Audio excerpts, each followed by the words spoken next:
chilling tales for dark nights.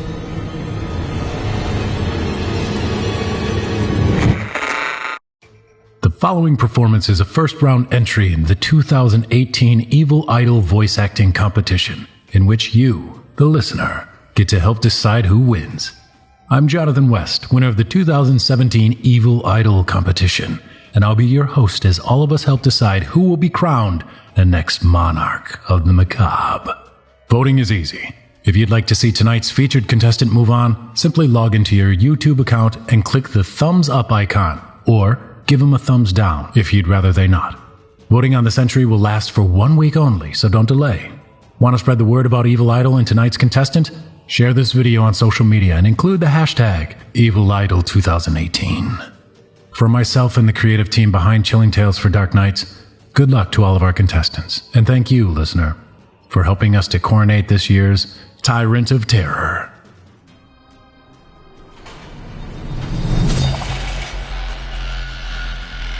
Please welcome to this year's competition contestant number 9, Megan Kerstetter, performing a tale by author Discord and Dine. Submitted for your approval, we present to you The Cat in the Cave. The footsteps on the stairs woke me up. My room is right next to the top, so whenever someone goes up or down, I know whether I like it or not. This time, I didn't because it was 5 a.m. The sun was just barely starting to peek through my window. I groaned and turned over, hoping to go back to sleep, but was interrupted by the door to my room banging open. My little brother Charlie came rushing in. Sarah! Sarah! Blizzard went into a cave and he can't get back out! Charlie's only 10 years old. I couldn't blame him or his overactive imagination. That being said, having him yell in my ear 2 hours before my alarm was supposed to go off about Blizzard made me much less sympathetic to his plight. Charlie, I don't know who Blizzard is or why he can't get out, but come back around 7 and maybe I'll help you. With that, I turned over, hoping to fall asleep again. Instead, he began shaking even harder. What do you mean you don't know who Blizzard is? We've had him for 5 years. This was unusual. It was unlike Charlie to keep a dumb joke going this long. He's thought of better ways to wake me up early. I sat up and sighed. And who exactly is he? Our cat! What do you mean, who is he? His mat is right outside your door. Before I could stop him, he was pulling me out of bed and out into the hallway. He pointed to the corner beside my door. There was nothing there, as usual. Charlie stared at the space, stunned. He blinked a few times, as if waiting for something to magically appear. My patience lost, I turned to walk back into my room. We've never had a cat, Charlie. Maybe you should start going to bed earlier. He began to cry then. As much as I hated the little squirt, my big sister instincts kicked in and I turned right back around. Come on, if you want a cat so bad, we'll get one. I just don't know why you keep going on with this. He sniffled and looked up.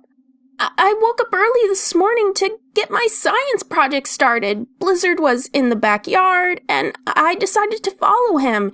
He went a ways into the woods and found this cave. He crawled in and began meowing really loudly. I called his name, but he didn't come back. I ran back here to get you, and everything of his is gone. What's gone? Instead of answering, Charlie marched me down the stairs to a family portrait we had gotten done a few years previously. There was Mom and Dad smiling. I sat on the ground to the left, Charlie on the right. In the center was a suspiciously blank space, like something should have been there, but wasn't. That picture's always been like that. Are you sure you went to bed on time last night? He stamped his foot in frustration. "I'll take you to the cave even! You have to recognize him!" With that, he grabbed me by the hand and was pulling me through the house. On our way to the back door, he pointed out various empty spaces and corners where, apparently, items that had belonged to Blizzard resided. Needless to say, I was more than a little skeptical. I don't go into the woods behind the house very often, but I was pretty sure there was no cave there. I suppose I hadn't actually been in the forest for a year or two, but that didn't discredit my old memories of it not existing. The woods were still cool with the early morning chill. The sun was just peeking through the trees, dappling the ground with specks of light. Charlie had no time whatsoever to take in the beauty, however, as he pulled me along without a second thought. We had been walking for about 10 minutes when my patience started to waver.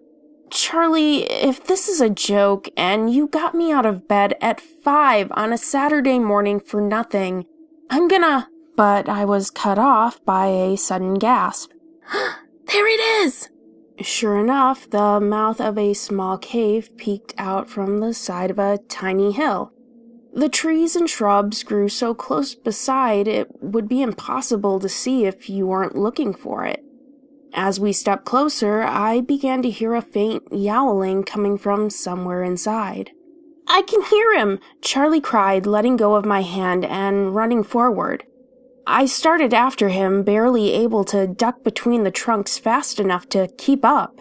He stopped at the mouth and peered inside. The yowling sounded slightly louder, but it still seemed faint. "Blizzard!" He called inside, cupping his hands around his mouth. The sound of his yell reverberated off the walls before dying away. "Charlie, are you sure you're not just pretending we've always had a cat so you can keep this one at home?" He turned to look at me with an almost hurt expression. "I'm telling you, we do! Mom and Dad got him for your 10th birthday! I can't believe—" But I cut him off as I pointed my finger. "See, here he comes. I don't know why you didn't just ask Mom and Dad to keep this one." Sure enough, a shape came slipping out of the darkness. Its slitted eyes glowed in the shadows as it sauntered forward, meowing all the way. Charlie let out a sigh of relief and stepped into the cave to pick it up. Something seemed wrong. I leaned in closer to get a better look. The cat didn't seem to have any fur.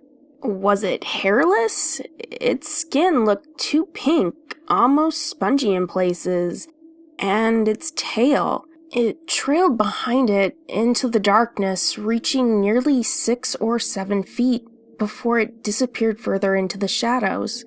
The cat yowled again and moved backwards.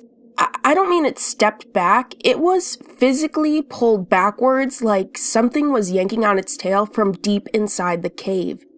Speaking of the cave, its walls didn't seem solid. Much like the cat, they had a pinkish tint to them. Blinking, I could have sworn I saw slight movement. "Charlie!" I cried, reaching my hand out to grab the back of his shirt just as he stepped past the threshold. It was too late. The hill began to shake, rattling the trees and spraying dirt everywhere. Charlie stumbled, tripping over his feet and falling to the floor of the cave. I dove for him, nearly stepping past the threshold myself. Crying out, he reached a hand towards mine. Our fingers touched briefly before he was suddenly yanked back. The spongy cat thing had collapsed, forming an almost tube-like shape, which was rapidly winding its way around his torso and legs like an anaconda. He screamed and reached for me again. I jumped forward, grabbing both his hands in mine, and pulled as hard as I could.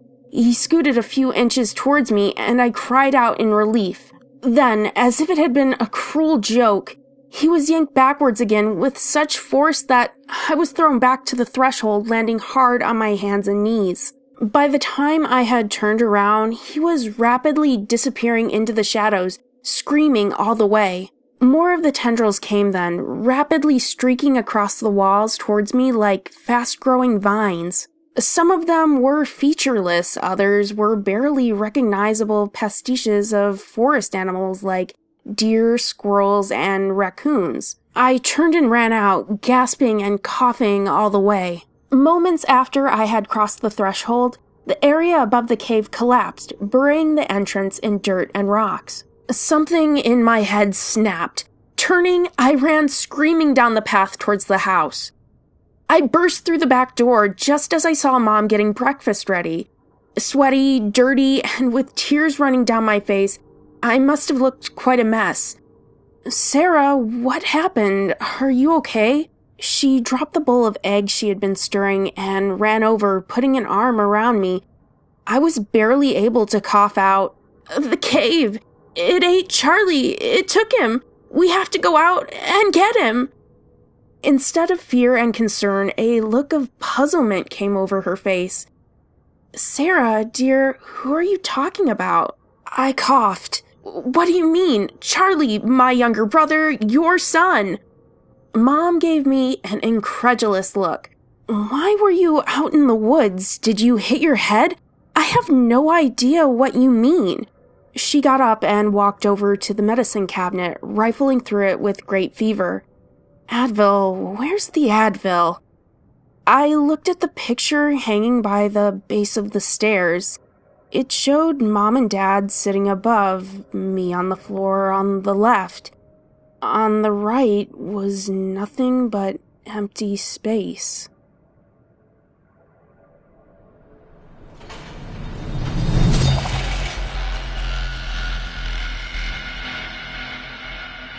Thanks for listening. I'm Jonathan West, reminding you, if you haven't already, to cast your vote for this contestant via either a thumbs up or thumbs down. Voting is easy. Simply log into your YouTube account and click the thumbs up icon if you'd like to see the contestant move on. Or give him a thumbs down if you'd rather they not. Want to spread the word about Evil Idol and tonight's contestant? Don't forget to spread the word by sharing tonight's entry on social media and include the hashtag EvilIdol2018. You've been listening to Chilling Tales for Dark Nights in the 2018 Evil Idol voice acting competition. I'm your host, 2017 winner Jonathan West, inviting you to return every weekday for a new entry from our amazing contestants. Until then, turn off the lights and turn on the dark.